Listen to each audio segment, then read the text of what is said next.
it was Labor Day 1980, and we're up against Reagan.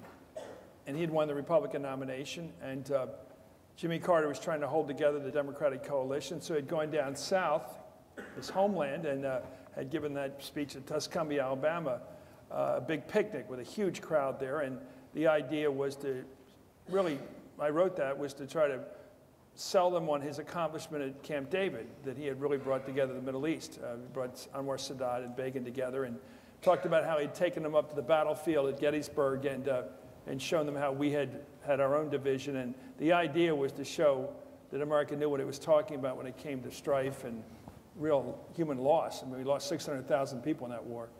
And to try to find some communion with those Southerners, that peace was a good thing. You know, the Civil War always means more to the South than the North, as you know. Those battles today mean more to the South than they do to the North. And so I thought that was a good speech, and he obviously added a lot to it, and it went on, and it was a picnic speech. And so I went over to in Georgetown. My wife and I were bopping around in Georgetown that night. I wanted to see how it went over in the nightly news, so we went over to the Third Edition, one of those bars along Wisconsin Avenue, to check in and see what it was the days before, you know, the way people get their news now. We wanted to see what was on the news. And so I went in there and I thought, how'd Carter's speech? I went over all right. Then I saw Reagan. Oh my God.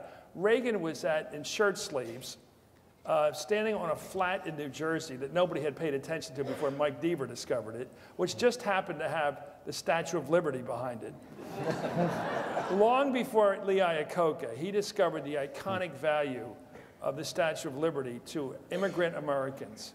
In fact, he began, and so many of us do have immigrant roots, and he said that here at the home of the Democratic Party, I've come to begin my campaign. It was a brilliant invasion of the Northeast and he did so much of that with his people like Casey and Donovan. He really became a sort of a Notre Dame subway alumni.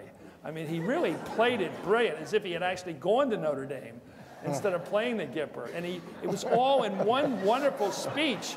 He had regained the American dream and taken it from the Democratic Party and owned it that night. I said, my God, we're up against this guy, and we're giving some picnic speech down south, trying to hold on to what Jimmy Carter should have owned to begin with and never lost.